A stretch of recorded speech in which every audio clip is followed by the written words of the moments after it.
Medio millón de escolares de un centenar de países de todo el mundo participan cada año y es una cifra que sigue creciendo. ¿Y por qué? Porque este programa ha demostrado que fomenta con éxito las vocaciones científico-tecnológicas, conecta con los niños y niñas y les permite desarrollar habilidades necesarias para este mundo digital que se nos viene encima. Y además, importante, promueve valores como la inclusión, el trabajo en equipo, el respeto y, por supuesto, la innovación. El de hoy es sobre todo un día para celebrar y daros las gracias por habernos ayudado a abordar, a través de la colaboración público-privada y de manera transversal, este gran desafío que es el talento de nuestro país, de nuestra Euskadi, nuestro activo más importante.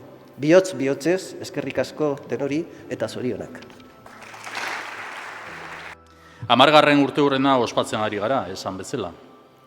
Urtez urte parte hartzea eta proposamenen kalitatea hobetzea lortu duzue, ikusi besterik ez dago. Zorionak ere parte hartzaile eta irabazle guztioi. Esta iniciativa impulsa la cultura de la innovación, es la llave de nuestro futuro. En un mundo cambiante, la innovación ha de ser permanente. First Lego League Euskadi os está ayudando a recorrer este camino.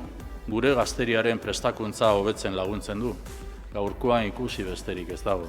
Nolako prestakuntza duzuen hemen agertu zareten ikasle guztia.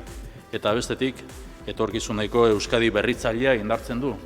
Proiektuetan, egitasmoetan ikusi egin dugu eta horrek ere ilusioa sortarazten digu. Horregatik guztiagatik, eskerrik asko bi ikastetxeoi eta zorionak benetan.